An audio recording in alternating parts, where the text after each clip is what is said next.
እንግዲህ አሁን ላይ ገዛኸኝ ያልጠበቀችውን ነገር አድርጓል ማለት ነው።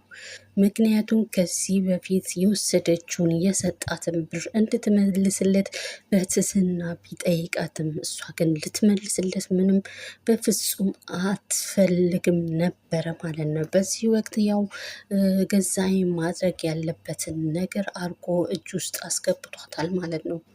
ያው ቤቲ የምትለው ንብረቱ የእሷ አይደለም። ስለዚህ ንብረቱንና ብሩን በፍጹም አልሰጣትም ለአለሜ እያለች ነው ያለችው። በዚህ ወቅት እንግዲህ ገዛኸኝ አለሜ እያስፈራራችውን ነገር ስለፈራና ራሱን ለማዳን ሲል እንግዲህ ቤቴን አግቷት ነው የተገኘው አሁን ላይ። ቤቲ በበኩሏ እንግዲህ ገዛኸኝ በእኔ እንደዚህ አይነት ነገር ይሰራል ብላ ምንም የምታስበው ነገር አልነበረም ማለት ነው። እንግዲህ አሁን ላይ ያው ገዛኸኝ ቤቲን አስሯት ነው የሚገኘው። ከዚህ በላይም ደግሞ የበለጠ ነገር ሊያደርግ እንደሚችል እያሳያት ነው ያለው ማለት ነው ገዛኸኝ። እንግዲህ ገዛኸኝ ያው በግዳጅ ማድረግ የማይችልበት ሰዓት ነው አሁን ላይ ማለት ነው። አስገድቶ ማስፈረም አልቻለም ማለት ነው። ቤቲ በበኩሏ እንግዲህ ገዛኸኝ ያመጣላትን ወረቀት በምታይበት ሰዓት የሰጣትና የሚጠይቃት ብር ብዙ ያው እንደሆነ ስላየችው በዛ ሰዓት ላይ ደግሞ ይሄን ብር እየወሰደችው ለእህቷ መታከሚያ እንዲሆናትና አንድና አንድ ልጅ እህቷን አሳክማ ከዛ በሽታ ለማዳን ያስቀመጠችው ብር ስለሆነ እንግዲህ ይሄንን ሁሉ ብር ሲጠይቃት ውስጧ በጣም እንትን ስላለ በፍጹም ይሄን ብር ደግሞ የለኝም እጅ ላይ እያለችው ነው ያለችው ማለት ነው።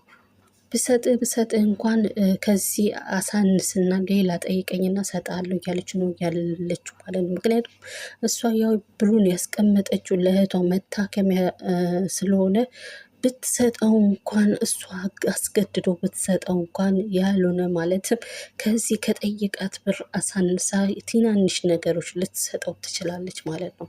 ቤቲ በበኩሉ ይህን የጠየከኝ ብር እጅ ላይ እንዳሌለ ስለማቅ አስተካክለናና ብሩን እመልስላለሁ ብለዋለች ማለት ነው። እንግዲህ ቤቲ ያው እሷ ጋር የነበረው ብር ያው አሳልፋ ለእህቷ መታከሚያ አሳልፋ ስለሰጠች አሁን ላይ ብትሰጠውም እንኳን የአለሜ ድርሻ ነው ብላ የምታስበውን ብር ልትሰጠው ትችላለች እንጂ ብሩም እጇ ላይ የለም። በዛ ላይ ደግሞ የእሱን ድርሻውን ደግሞ ወደ እህቷ መታከሚያ ልታደርገው ትችላለች ማለት ነው።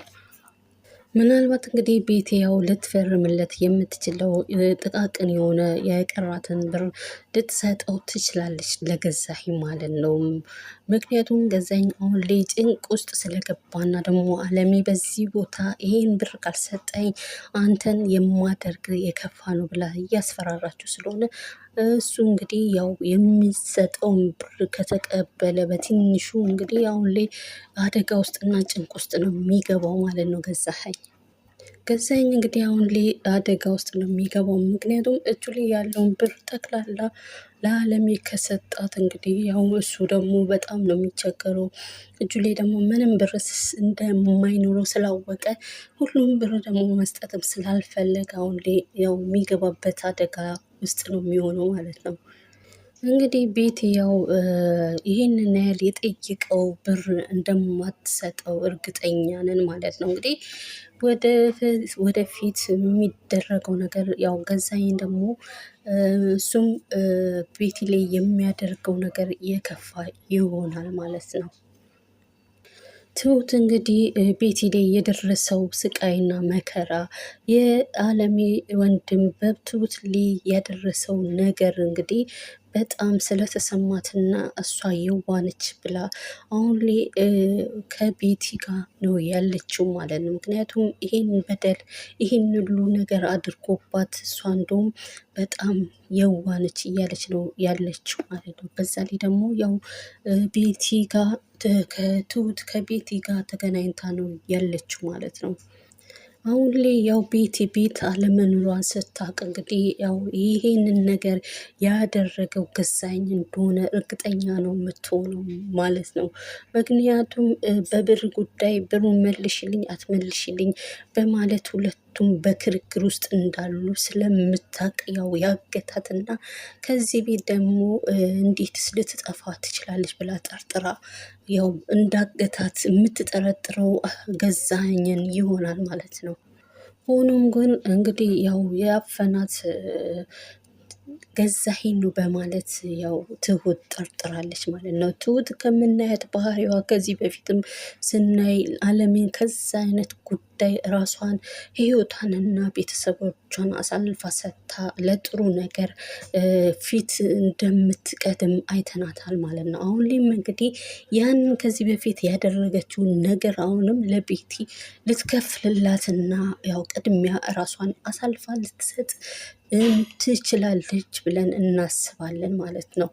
ምክንያቱም ያው አሁን ላይ ቤቲ ቤት ውስጥ አለመኖር ስላየቻት እንግዲህ ያው ገዛኸኝ ነው ያፈነዋት ብላ ስለጠረጠረችም ይሄንን ነገር ደግሞ አለሜን ከዚህ በፊት እንዳደረገችላት አሁን ላይም እንግዲህ ለቤቲም እንደዚህ አይነት ነገር ታደርግላታለች ብለን እንጠብቃለን፣ እንገምታለን ማለት ነው።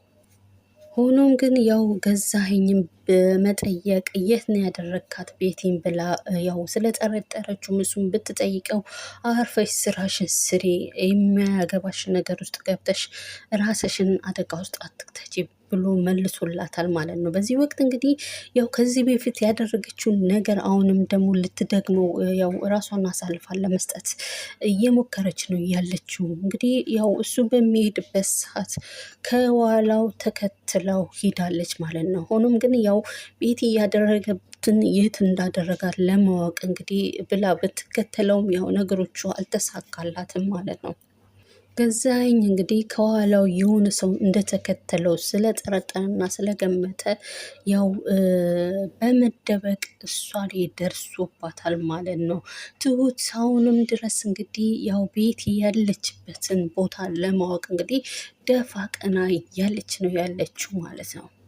ገዛኸኝ እንግዲህ ቤቲን የደበቃት ቦታ እንግዲህ ማንም ሊያውቅ አልቻለም ማለት ነው። ግን ትሁት እርግጠኛ ነኝ ገዛኸኝ እንደደበቃትና ለብር ብሎ ብሩን አታምጪ ስጪኝ በማለት ያን ብር እንዲሰጣት እሱን እንዳፈናት እርግጠኛ ሆና ነው የጠረጠረችው።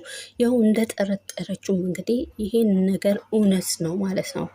ያው የትሁት ሀሳብ ይሄንን ገዛኸኝን መጠርጠሯ ትክክል ነው ማለት ነው። ምክንያቱም እንደዚህ አይነት ድርጊት የሚሰራና በአረመኔ መልክ የታጀበ ለሰው ልጅ ህይወት ምንም የማይመስለው ሰው ገዛኸኝ እንደሆነ ስለምታውቅ ጥርጣሬውን በሱ ላይ አድርገዋለች። እንደጠረጠረችውም እውነቱን ያው ደርሳበታለች ማለት ነው። ምናልባት ሆኖ እንግዲህ ያው ትሁት ተሳክቶላት ቤቲን ከዛ ነገር ካወጣቻት ለቤቲ ትልቅ እድል ነው የሚሆነው ማለት ነው። ምክንያቱም አንደኛ ያው ለገዛኸኝ የምትሰጠውን ብር እንግዲህ ላትሰጠው ትችላለች ማለት ነው።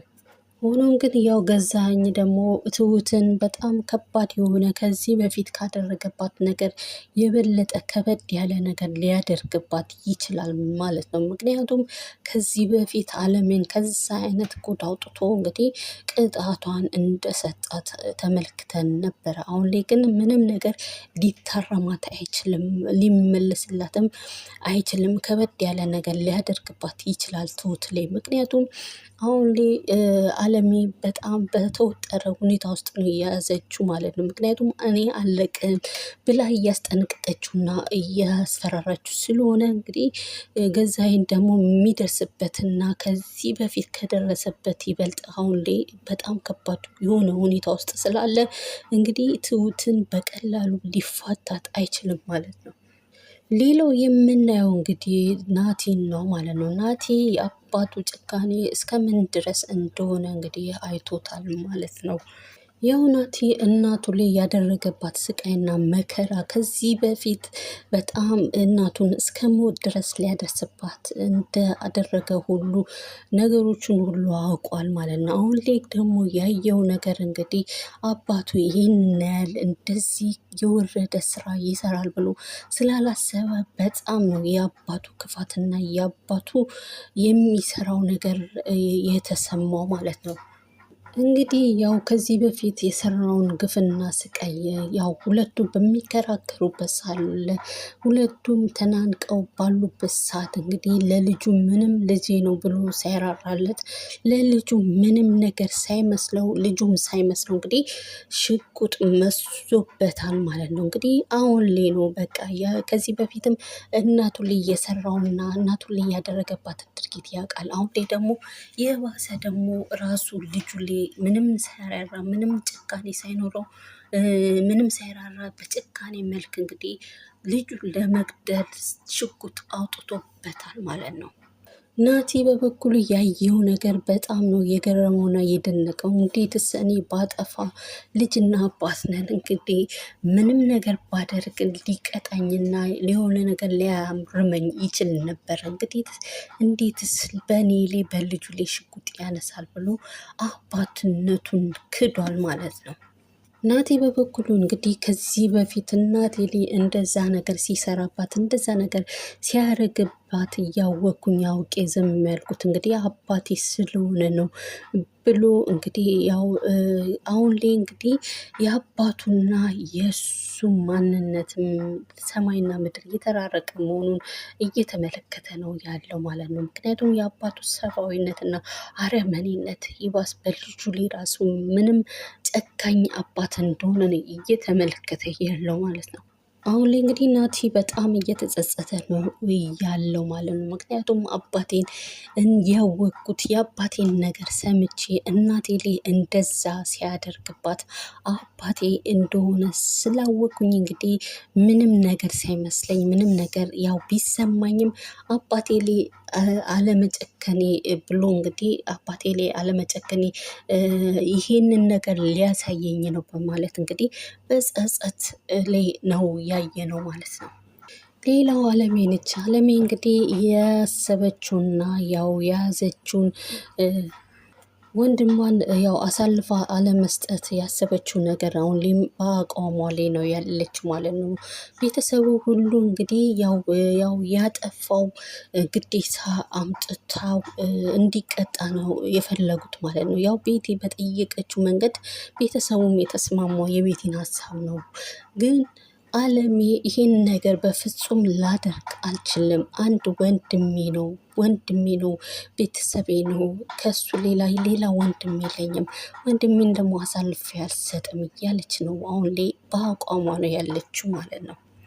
አሁን ላይ አለሜ የሰራችው ነገር እንግዲህ ያው ትክክል ትሁንና ትሁን አትሁን የምናውቀው ነገር የለም። ግን ከተናገረችው ነገር አንድ ነገር ተረተናል ማለት ነው። ምክንያቱም አንድ ሰው ጥፋት ካጠፋ አንዴ ነው። ስለዚህ ዳግም ጥፋት ላያጠፋ ይችላል። ስለዚህ መታረምና ስህተት የሰራው ስህተት እንግዲህ ከዚህ በፊት ያጠፋው ጥፋት እያሰብን ድጋሚ ያን ሰው ገደል መክተት አይኖርብንም ብላ እንግዲህ ለነሱ የነገረቻቸው ነገር እንግዲህ ለእኛም ሊያሳምነን ይችላል ማለት ነው። አለሜ በበኩሏ እንግዲህ የወንድሜ ያደረገውን ነገር እኔ ተቀጥቼለታለሁ። ምክንያቱም ከዚህ በፊት አንድ ቤት ዘግተው እኔን ሲያሰቃዩኝና እኔም መከራ ሲያደርጉኝ ያ ሁሉ በሞት መካከል ያለው ሰው እንግዲህ ያው እንደዛ ሲያደርጉኝ ወንድሜን አሁን ላይ ከሞቀበት ቤት አምጥቼው እንዲቀጣ በፍጹም አላደርግም። ምክንያቱም እኔ ላይ ያደረሱብኝና እኔ ላይ ያደረጉትን ስቃይ ማን ነው ተጠያቂ ነው እያለች ነው ያለችው ማለት ነው። እኔ የተቀበልኩትን ስቃይ እንግዲህ የወንድሜ ስቃይ እስከሆነ ድረስ እንግዲህ ፍርዱ ትክክል አይደለም፣ በትክክል መሄድ አለበት። ስለዚህ እኔ ላይ ያደረሱት ማን ነው ተጠያቂ ብላ እያለች ነው ያለችው። ምክንያቱም ወንድሜ ያደረገውን ነገር እንግዲህ በእኔ ላይ ደርሷል። ስለዚህ ከሞቀበት ቤት አውጥቼው እንዲቀጣና መከራ እንዲያይ አልፈልግም። ህጉ ትክክል መፍረድ ይኖርበታል። ስለዚህ እሱ ቢመጣ እንኳን ስለ እኔ ደግሞ ህይወት እኔን እንደዚያ ሲያደርጉኝ በሞት ገለውኝ እንኳን ሊገሉኝ ሁሉ ሲሉ በህይወቴ ብዙ መከራ ደርሶብኝ በሞት አፋፍ ላይ ያለው ነው ትሁት እንዳደነችኝ ታውቃላችሁ። ስለዚህ አሁን ላይ የኔ ስቃይና የኔ መከራስ ማን ነው የሚጠየቀው? የእሷ ብቻ ነው ስቃይ፣ የእሷ የተደረገባት ስቃይ ብቻ ነው እንዲህ በእሷ ላይ የሚታየው የኔስ? ስለዚህ ፍርድ እኩል መታየት ይኖርበታል እያለች ነው ያለችው አለሜ። ቤቲ በበኩሏ ይህንን ትበል እንጂ ያው ወንድሟን አለሜ እንኳን ብታመጣው ያው ቤቲ ብሩን እንኳን የምትመልስ ሰው አይደለችም ማለት ነው። ያው ቤቲ በእነሱ ላይ ያው ጫወታ ነገር ነው የያዘችው እንጂ ያው ብሩን ለእህቷ ማሳከሚያ በስህተትም መንገድ ቢሆንም ለእህቷ ማሳከሚያ ሰጥታለች ማለት ነው። ስለዚህ እጇ ላይ ቢኖር የተወሰነ ብር ነው ያለው። ምናልባት ይሄንን ብር ለገዛኸኝ ልትሰጠው ትችላለች እንጂ ወንድሟም ቢመጣ እንግዲህ ይህንን ነገር በፍጹም ልታረግ የማትችል ሴት ነች ማለት ነው። አሁን ላይ ቤቲ እንግዲህ ለአለሜ ለእነሱ የሚፈልጉትን ያው አለም የምትፈልገውን ንብረቷን እንግዲህ ለመስጠት እንግዲህ በፍጹም የምትችለው መንገድ አይደለም። ምክንያቱም ብሩ እጇ ላይ አይደለም። ያው ለእህቷ ማሳከሚያ ብላ ሰጥታለች ማለት ነው። ምናልባት እንግዲህ ያው የቤቲ እህት ቤቲ ችግር ውስጥ እንደሆነች ተረታ ችግር ውስጥ እንደሆነች እና ተይዛ ያው ገዛኸኝ አለቅም ብሎ የሚያሰቃይ ለረዥም ጊዜ ትሁት ያው ደርሳላት ካላስወጣቻት ከዛ ቤት ምናልባት ይህንን ነገር ተረታ እህትየው ምናልባት በዚህ ብር እኔ በሌብነት የመጣ ብር እኔ አልታከምበትም ብላ እንግዲህ ምናልባት ከመለሰችው በዚህ ወቅት ያው የአለሜ ብር ሊመለስላት ይችላል እንጂ ቤቲ በፍጹም ልትመልስ አትችልም ማለት ነው ብሩን።